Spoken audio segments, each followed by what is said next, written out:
भूल गलती भूल गलती आज बैठी है ज़रा बख्तर पहनकर, तख्त पर दिल के चमकते हैं खड़े हथियार उसके दूर तक। आँखें चिलकती हैं नुकीले तेज पत्थर सी, खड़ी हैं सिर झुकाए सब कतारें, बेजुबा बेबस सलाम में। अनगिनत खम्भों व मेहराबों थमे दरबारे आम में। सामने बेचैन घावों की अजब तिरछी लकीरों से कटा चेहरा कि जिस पर कांप दिल की भाप उठती है। पहने हथकड़ी वह एक ऊंचा कद, समूचे जिस्म पर लत्तर झलकते लाल लंबे दाग बहते खून के। वह कैद कर लाया गया ईमान, सुल्तानी निगाहों में निगाहें डालता, बेखौफ नीली बिजलियों को फेंकता। खामोश सब खामोश। मनसबदार शायर सूफी अल गजाली इब्न सिन्ना अल बरूनी आलिम फाजिल सिपह सालार सब सरदार हैं खामोश। नामंजूर उसको जिंदगी की शर्म की सी शर्त नामंजूर। हठ इनकार का सिरतान खुद मुख्तार। कोई सोचता उस वक्त छाए जा रहे हैं सल्तनत पर घने साए स्याह। सुल्तानी जिरह बख्तर बना है सिर्फ मिट्टी का, वो रेत का सा ढेर शाहनशाह। शाही धाक का अब सिर्फ सन्नाटा, लेकिन ना जमाना सांप का काटा। भूल आलमगीर मेरी आपकी कमजोरियों की स्याह लोहे का जिरा बख्तर पहन खूंखार, हाँ खूंखार आलीजाह जो आंखें सच्चाई की निकाले डालता, सब बस्तियां दिल की उजाड़े डालता। करता हमें वह घेर बेबुनियाद बेसिर पैर, हम सब कैद हैं उसके चमकते ताम झाम में शाही मुकाम में। इतने में हमी में से अजीब कराह सा कोई निकल भागा, भरे दरबार आम में मैं भी संभल जागा। कतारों में खड़े खुदगर्ज बाहथियार बख्तरबंद समझौते सहम कर रह गए। दिल में अलग जबड़ा अलग दाढ़ी लिए, दुमुँहे पने के 100 तजुर्बों की बुजुर्गी से भरे दढ़ियल सिपाह सालार संजीदा सहम कर रह गए। लेकिन उधर उस ओर कोई बुर्ज के उस तरफ जा पहुंचा, अंधेरी घाटियों के गोल टीलों घने पेड़ों में कहीं पर खो गया। महसूस होता है कि वह बेनाम बेमालूम दर्रों के इलाके में सच्चाई के सुनहले तेज अक्सों के धुंधलके में मुहैया कर रहा लश्कर हमारी हार का बदला चुकाने आएगा।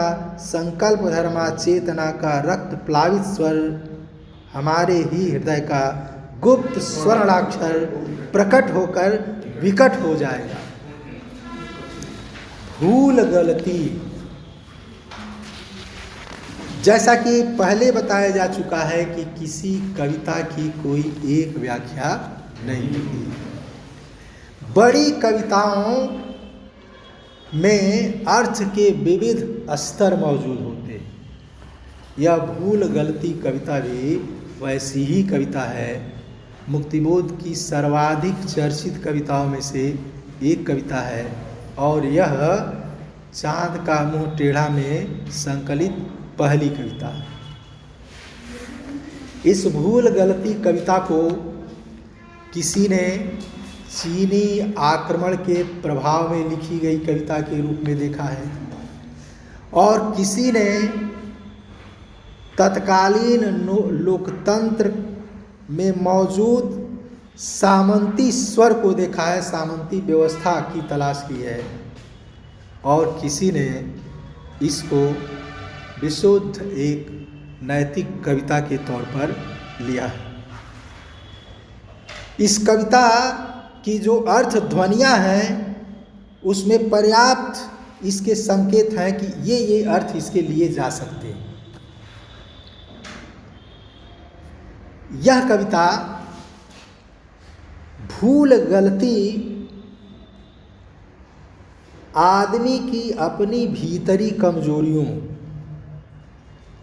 आदमी की स्वार्थ वृत्ति, स्वार्थ की प्रवृत्ति पर केंद्रित कविता है कि भूल गलती ही है।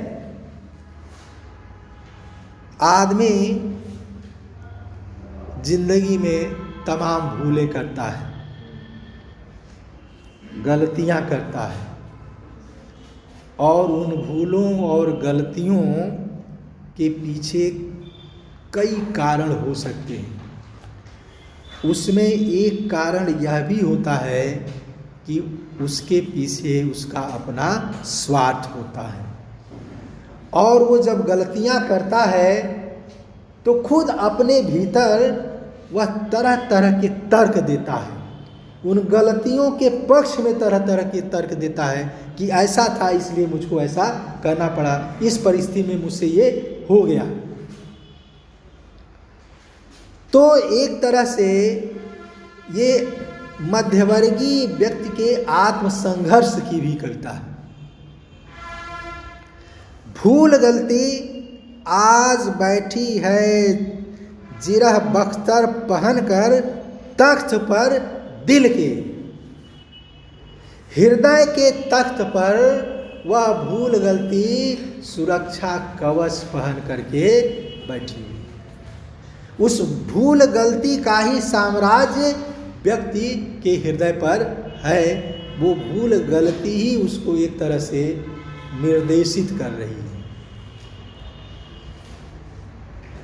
चमकते हैं खड़े हथियार उसके दूर तक, आंखें चिलकती हैं नुकीले तेज पत्थर सी, खड़ी हैं सिर झुकाए सब कतारें बेजुबा बेबस सलाम में, अनगिनत खंभों व मेहराबों थमे दरबारे आम में।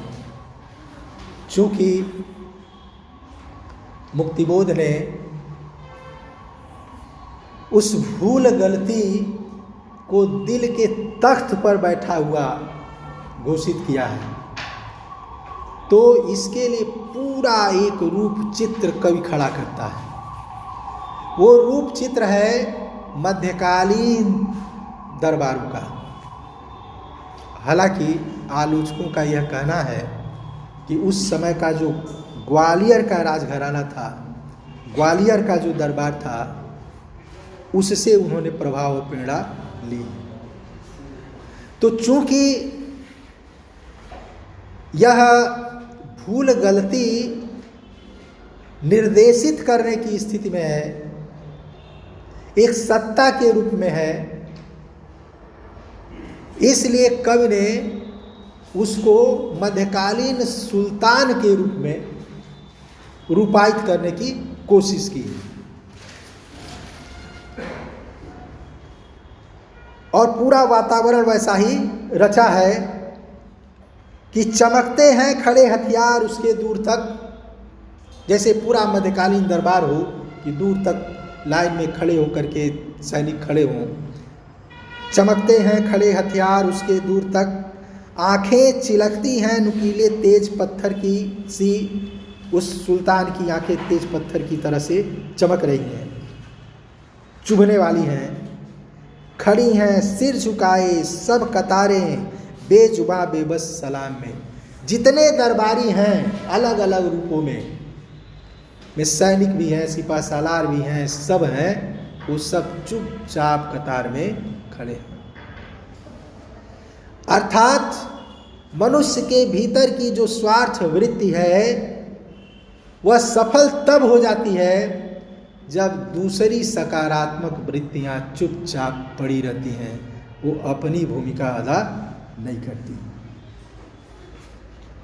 बेजुबा बेबस सलाम में सिर झुकाए उसके सामने खड़ी है, चुप है। अनगिनत खंभों व मेहराबों थमे दरबारे आम में। चूंकि दरबार का चित्र है इसलिए कवि ने उसका वातावरण यहाँ सृजित करने की कोशिश की है। सामने बेचैन घावों की अजब तिरछी लकीरों से कटा चेहरा, कि जिस पर कांप दिल की भाप उठती है, पहने हथकड़ी वह एक ऊंचा कद, समूचे जिस्म पर लत्तर, झलकते लाल लंबे दाग बहते खून के। अब कवि कह रहा है कि जैसे सुल्तान है, उसके सामने किसी अपराधी को खड़ा कर दिया गया है, उसके कपड़े चिथड़े हो गए हैं, चेहरे पर चोटों के निशान हैं और खून के दाग हैं, माने उस पर आक्रमण किया गया है। सुल्तान के सैनिकों ने उस पर आक्रमण किया है। वो है कौन? कवि आगे संकेत करता है, साफ साफ बताता है कि वह कौन है। वो एक ऊंचा कद कौन है? वह कैद कर लाया गया ईमान। ईमान ही है जो उस सुल्तान के दरबार में कैद करके लाया गया है। माने स्वार्थी प्रवृत्तियों के सामने ईमान अपराधी की तरह से खड़ा होता है और वो घायल होता है, चोटिल होता है, क्योंकि जो स्वार्थ की जो प्रवृत्तियां होती हैं, उसकी जो सहगामी प्रवृत्तियां हैं, उसके पक्ष में जो प्रवृत्तियां हैं, वो सारी ईमानदारी के खिलाफ जाती हैं, ईमान के खिलाफ जाती हैं, सच्चाई के खिलाफ जाती हैं और वो उसको बराबर परास्त करने की कोशिश करती हैं, घायल करने की कोशिश करती हैं। वह कैद कर लाया गया ईमान, सुल्तानी निगाहों में निगाहें डालता, बेखौफ नीली बिजलियों को फेंकता खामोश। अब वो ईमान भी साधारण व्यक्ति सा नहीं है, दब्बू नहीं है, झुक जाने वाला नहीं है। वह अपने पूरे ताप और तेवर के साथ है और वो उस सुल्तान से आंखें मिलाकर बात करता है और बेखौफ नीली बिजलियों को फेंकता। बिजली जैसी चमक उसकी आंखों में दिखाई पड़ती है, मानो ईमान स्वार्थी प्रवृत्तियों को चुनौती दे रहा है। वैसे ही जैसे मध्यकालीन दरबार में या किसी तानाशाह के खिलाफ कोई ईमानदार तेज संपन्न व्यक्ति आंख में आंख डाल करके बातचीत कर सकता है। खामोश, सब खामोश। वह ईमान ही नहीं खामोश है, व्यक्ति का ईमान ही नहीं खामोश है। कवि कहता है सब खामोश। कौन कौन खामोश? मनसबदार, शायर और सूफी, अल गजाली, इब्न सिन्ना, अल बरूनी, आलिम फाजिल, सिपह सालार, सब सरदार हैं खामोश। सारे मनसबदार खामोश हैं, जितने उसके अधिकारी हैं वो सब खामोश हैं। शायर खामोश है, कवि खामोश है, सूफी खामोश है, संत खामोश है। अल गजाली दार्शनिक, मध्यकालीन दार्शनिक, इब्न सिन्ना मध्यकालीन ज्योतिषी, अल बरूनी मध्यकालीन यात्री, आलिमो फाजिल भविष्य वक्ता, आलिमो फाजिल विद्वान, सिपह सालार उसके मंत्री, सिपाही, सेनापति, सब सरदार हैं खामोश। सारे सरदार खामोश हैं। ये सब स्वार्थी प्रवृत्तियों को प्रश्रय देने वाली प्रवृत्तियां हैं। व्यक्ति अपने पक्ष में तरह तरह के तर्क गढ़ता है अपना स्वार्थ सिद्ध करने के लिए। संभव है कि वह किसी कवि की कोई उक्ति का इस्तेमाल कर ले। जैसे आलसियों का बहुत पसंद का जो दोहा है वो अजगर करे न चाकरी, पंछी करे न काम, दास मलुका का गए सिर। और विद्वान रहेगा तो विद्वान अच्छी उक्तियों को भी अपने पक्ष में तोड़ मरोड़ कर नए ढंग से बना लेगा। जैसे कबीर ने कहा है, काल करे सो आज कर, आज करे सो अब, पल में प्रलय होएगी, बहुरी करोगे कब। तो चतुर लोग उसी पर दूसरे ढंग से कहते हैं कि आज करे सो काल कर, काल करे तो परसों, चिंता है किस बात की, जीना तो है बरसों। ये विद्वानों के लक्षण हैं। वो अपने पक्ष में तर्क गढ़ लेते हैं। हम लोगों ने कविता पढ़ी है, निराला की कविता पढ़ी है, राजे ने अपनी रखवाली की, राजे ने अपनी रखवाली की, किला बनाकर रहा, बड़ी बड़ी फौजें रखी, चापलूस कितने सामंत आए, मतलब की लकड़ी पकड़े हुए, कितने ब्राह्मण आए, पोथियों में जनता को बांधे हुए, कवियों ने उसकी बहादुरी के गीत गाए, लेखकों ने लेख लिखे, ऐतिहासिकों ने इतिहासों के पन्ने भरे, नाट्य कलाकारों ने कितने नाटक रचे, रंगमंच पर खेले। तो वो सब राजा की रक्षा में है, सुल्तान की रक्षा में है, तो उनको चुप रहना ही पड़ेगा ऐसी परिस्थिति में। जब सुल्तान के हित की बात हो, जब स्वार्थ की बात हो, तो वो स्वार्थ साधन के खिलाफ हो नहीं जा सकते हैं, इसलिए सब खामोश। अब ईमान का पक्ष कवि सामने रखता है। नामंजूर, उसको जिंदगी की शर्म की सी शर्त नामंजूर, हठ इनकार का सिरतान खुद मुख्तार। उस ईमान को नामंजूर, मंजूर नहीं, उसको जिंदगी की शर्म की सी शर्त नामंजूर, उसको ऐसी कोई शर्त अपने जीवन की कीमत पर स्वीकार नहीं है जिससे उसको शर्म आती है। हठ इनकार का, और वो ऐसी हर शर्त को इनकार करने का हठ पाले हुए हैं कि किसी भी कीमत पर हमको ये स्वीकार नहीं है। खुद मुख्तार, आत्मनियंत्रित है, अपना स्वामी खुद है, अपने ऊपर उसका नियंत्रण है। मुक्तिबोध की एक और कविता हम लोगों ने पढ़ी है, कहने दो उन्हें जो यह कहते हैं। उस कविता में मुक्तिबोध कहते हैं कि कहने दो उन्हें जो यह कहते हैं, सफल जीवन बिताने में हुए असमर्थ तुम, तरक्की के गोल गोल घुमावदार चक्करदार जीनों पर चढ़ने की, चढ़ते ही जाने की, उन्नति के बारे में तुम्हारी ही जहरीली उपेक्षा के कारण निरर्थक तुम, व्यर्थ तुम। कहने दो उन्हें जो यह कहते हैं, जो तुमको असफल घोषित करते हैं उनको कहने दो। तरक्की के गोल गोल घुमावदार चक्करदार जीनों पर चढ़ने की, जो लोग 3 तिकड़मों से गलत रास्तों से सफल होते हैं, सफलता के उस रास्ते की ओर,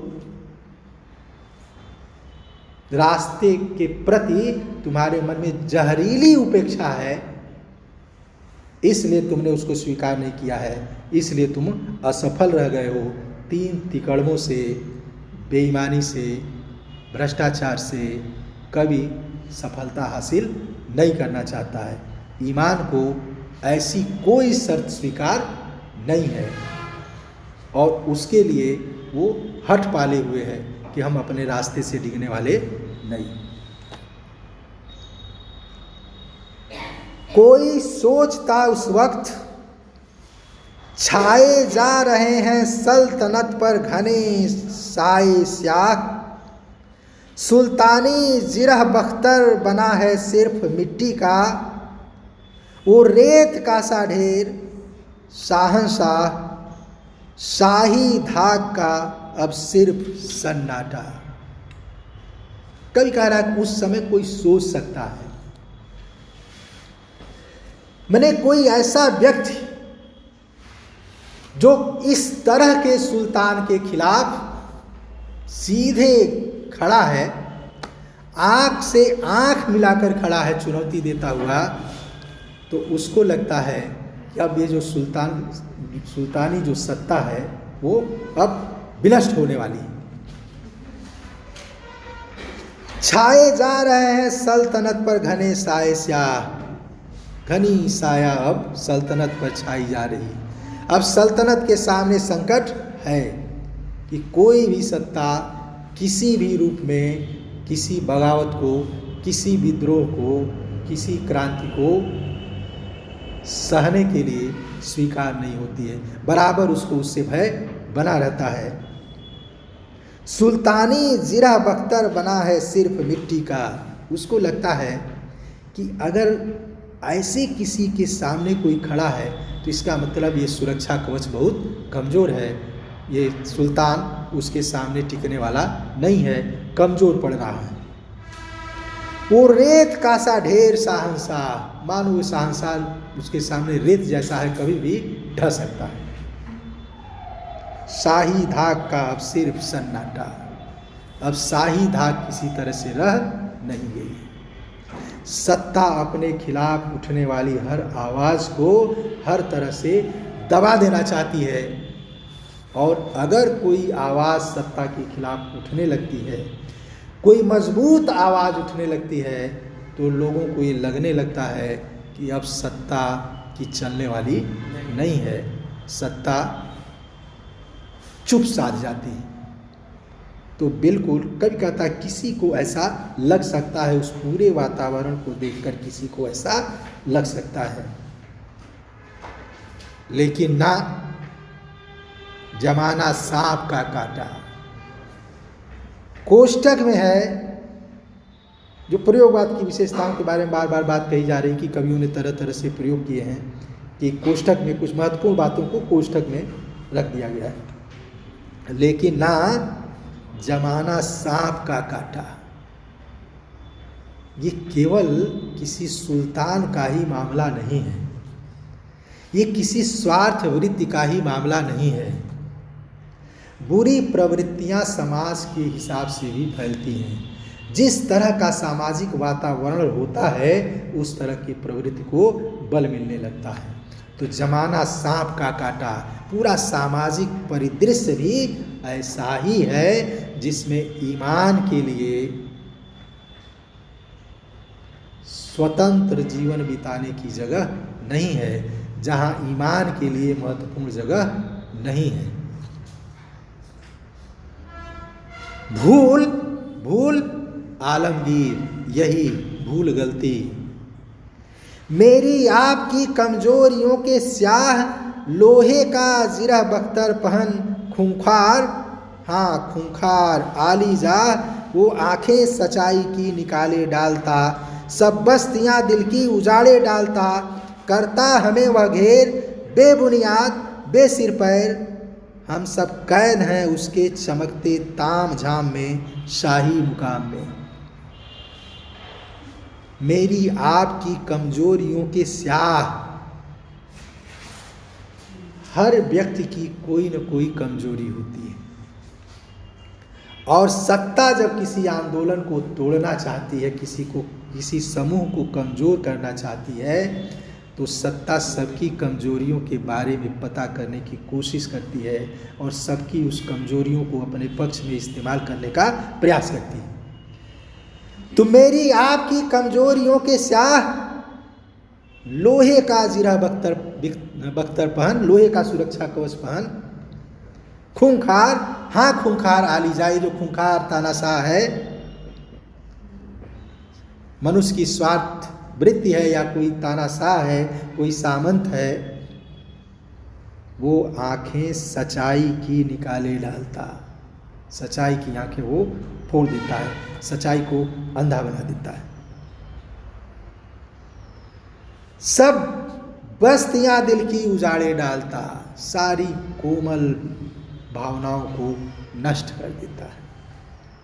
करता हमें वह घेर बेबुनियाद बेसिर पैर, चारों तरफ से हमको घेर करके हमारे नीचे की जमीन छीन लेता है, हमारा आधार छीन लेता है, मानो हमारे हाथ पर वो काट लेता है, हमको अपंग बना देता है, किसी काम लायक नहीं रहने देता है, हमारी शक्ति को छीन कर देता है। हम सब कैद हैं उसके चमकते ताम झाम में, शाही मुकाम में, उस भूल गलती के रंग बिरंगे ऐश्वर्य वैभव में हम कैद हैं। स्वार्थ वृत्ति के कैद में हम सब हैं। किसी को अपना कोई हित साधना है, किसी को अपना कोई हित साधना है। इतने में हमी में से अजीब कराह सा कोई निकल भागा, भरे दरबारे आम में मैं भी संभल जागा। कतारों में खड़े खुदगर्ज बा हथियार, बख्तरबंद समझौते सहम कर रह गए। दिल में अलग जबड़ा अलग दाढ़ी लिए, दो मुँहे पने के 100 तजुर्बों की बुजुर्गी से भरे, दढ़ियल सिपह सालार संजीदा सहम कर रह गए। इतने में हमी में से कोई, एक तरह से इस कविता का वक्ता अब सामने आ रहा है कि मानो उस दरबार में बैठा हुआ ही कोई व्यक्ति है। जैसे वो सब कैद हैं, वैसे वो अपने को भी कैदी महसूस कर रहा है कि वो जो सारे कैदी हैं, मानो उसी में से कोई एक निकल भागा। इतने में हमी में से अजीब कराह सा कोई निकल भागा। जब चोट पड़ती है तो मुंह से कराह निकलती है कि उस शोषण पीड़न उत्पीड़न से परेशान होकर छटपटाते हुए कोई निकल भागा। भरे दरबारे आम में मैं भी संभल जागा। कहता है कि जब कोई इस तरह की कोई घटना घटती है, कोई विरोध का स्वर आता है, तो बाकी लोग भी संभल जाते हैं कि कुछ नया घटा। तो वो काव्य वक्ता कह लो, ये कहता है कि मैं भी संभल जागा। कतारों में खड़े खुदगर्ज बा हथियार, बख्तरबंद समझौते सहम कर रह गए। समझौते करने वाले हथियारबंद लोग जितने उसके सभासद हैं, वो सब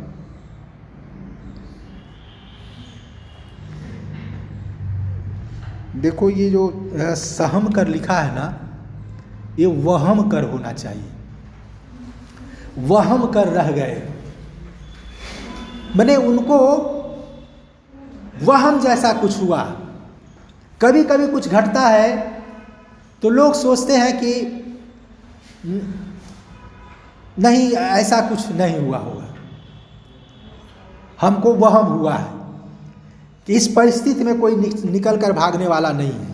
मैंने स्वार्थ वृत्तियों से अपने को कोई मुक्त करने वाला नहीं है, बेईमानी भ्रष्टाचार से अपने को अलग करने वाला कोई नहीं है, या किसी बड़ी सत्ता तानाशाही सत्ता के खिलाफ आवाज़ उठाने वाला कोई नहीं है। तो उसके पक्ष में जितने लोग हैं, समझौते करने वाले, अपना हित साधने वाले जो लोग हैं, या जो उसके पक्ष में खड़े हुए लोग हैं, उनको इस बात का वहम होता है कि कुछ हुआ है, लेकिन वो चुपचाप रह जाते हैं। वहम कर रह गए, दिल में अलग जबड़ा अलग दाढ़ी लिए, दुमुहे पने के 100 तजुर्बों की बुजुर्गी से भरे, दढ़ियल सिपह सालार संजीदा सहम कर रह गए। लेकिन इसी समाज में, इसी दुनिया में कुछ लोग ऐसे होते हैं, और अब तो ज़्यादातर लोग ऐसे ही होते हैं, जो ऊपर से कुछ और होते हैं, अंदर से कुछ और होते हैं, जो कहते कुछ हैं करते कुछ हैं। पता नहीं चलता है कि वो जो कह रहे हैं वो सही है कि जो कर रहे हैं वो सही है, जो परसों उन्होंने कहा था वो सही है या जो आज कह रहे हैं वो सही है, और कल क्या कहेंगे अभी तय नहीं है। तो ऐसे जो दढ़ियल माने गहरे अनुभव वाले लोग थे वो सहम कर रह गए, क्योंकि उनके पास जीवन का लंबा अनुभव था। वो जान गए थे कि कुछ नया घटा है, तो वो सहम कर रह गए, वो भयभीत हो गए, डर गए कि कुछ हो गया है, कुछ घट गया है या कुछ घटने वाला है। लेकिन उधर उस ओर कोई बुर्ज के उस तरफ जा पहुंचा। अंधेरी घाटियों के गोल टीलों घने पेड़ों में कहीं पर खो गया। महसूस होता है कि वह बेनाम बेमालूम दर्रों के इलाके में, सच्चाई के सुनहले तेज अक्सों के धुंधलके में मुहैया कर रहा लश्कर हमारी हार का बदला चुकाने आएगा। संकल्प धर्मा चेतना का रक्त प्लावित स्वर हमारे ही हृदय का गुप्त स्वर्णाक्षर प्रकट होकर विकट हो जाएगा। अब केवल ईमानदार होना ही पर्याप्त नहीं होता है, उस ईमानदारी पर दृढ़ रहना भी होता है। मजबूत संकल्प की भी जरूरत होती है। तो वो जो व्यक्ति निकल के भागा है, मानो वो अपनी एक अलग तैयारी कर रहा है, क्योंकि उस सुल्तान पर उसको विजय प्राप्त करनी है, इसलिए वो अपनी तैयारी कर रहा है। कवि का संकेत इस ओर है कि लेकिन उधर उस ओर कोई बुर्ज के उस तरफ जा पहुंचा, सुल्तान के किले के उस पार जा पहुंचा, स्वार्थ वृत्तियों के पार जा पहुंचा। अंधेरी घाटियों के गोल टीलों घने पेड़ों में कहीं पर खो गया, क्योंकि उसको एक शक्तिशाली सत्ता से मुकाबला करना है, इसलिए वो अभी प्रत्यक्ष तौर पर उसका सामना करने के लिए तैयार नहीं है। वो छिपे तौर पर शक्ति का संगठन कर रहा है। महसूस होता है कि वह बेनाम बेमालूम दर्रों के इलाके में, सच्चाई के सुनहले तेज अक्सों के धुंधलके में, सच्चाई के सुनहले तेज अक्सों के धुंधलके में।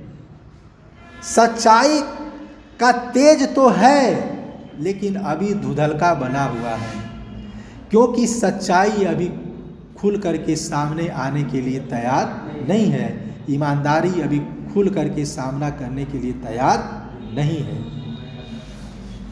मुहैया कर रहा लश्कर मानो सैन्य संगठन कर रहा है, मैंने अपनी शक्ति बढ़ा रहा है, अपनी संकल्प शक्ति बढ़ा रहा है, अपनी दृढ़ता बढ़ा रहा है, और ईमानदार होने के लिए, ईमानदारी पर कायम रहने के लिए ढेर सारी कीमतें अदा करनी होती हैं।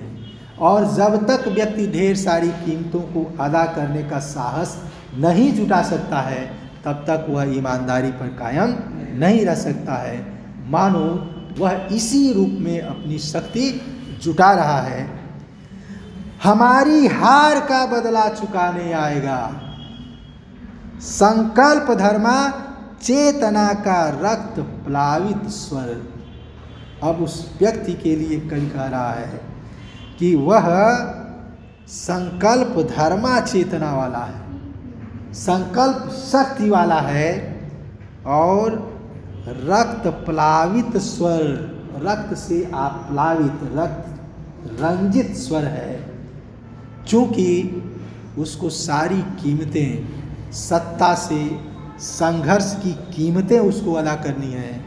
स्वार्थ वृत्तियां लगातार उस पर आक्रमण करेंगी, वह उसमें लहू लुहान हो जाएगा, इसलिए रक्त प्लावित स्वर है। हमारी हार का बदला चुकाने आएगा। अब यहाँ वह वक्ता या उसके माध्यम से कवि उसको अपने को उसके पक्ष में खड़ा कर रहा है कि हमारी हार का बदला चुकाने आएगा। मुक्तिबोध की विशेषता यह है कि मुक्तिबोध प्रायः कविता का अंत आशावादी स्वर में करते हैं और बराबर उनकी कविता में अंधेरा, स्याह या अंधेरे के ढेर सारे जो पर्यायवाची शब्द हो सकते हैं उसके आसपास के वो इस्तेमाल होते हैं। दरअसल वो अंधेरा उस समय का परिदृश्य है, हमारा सामाजिक, राजनीतिक, आर्थिक, धार्मिक परिदृश्य है जिसको बहुत नज़दीक से मुक्तिबोध ने देखा है। और यहाँ कवि की खासियत यह है कि कवि अपना पक्ष घोषित कर रहा है। दिनकर की बहुत चर्चित पंक्तियाँ हैं, समर शेष है नहीं पाप का भागी केवल व्याध, जो तटस्थ हैं समय लिखेगा उनका भी इतिहास। यहाँ कवि तटस्थ नहीं है, यहाँ कवि अपना पक्ष घोषित कर रहा है कि हमारी हार का बदला चुकाने आएगा, हमारी हार का वो बदला लेगा। संकल्प धर्मा चेतना का रक्त प्लावित सर, हमारे ही हृदय का गुप्त स्वर्णाक्षर, मानो वो हमारे भीतर का छुपा हुआ स्वर्णिम अक्षर है।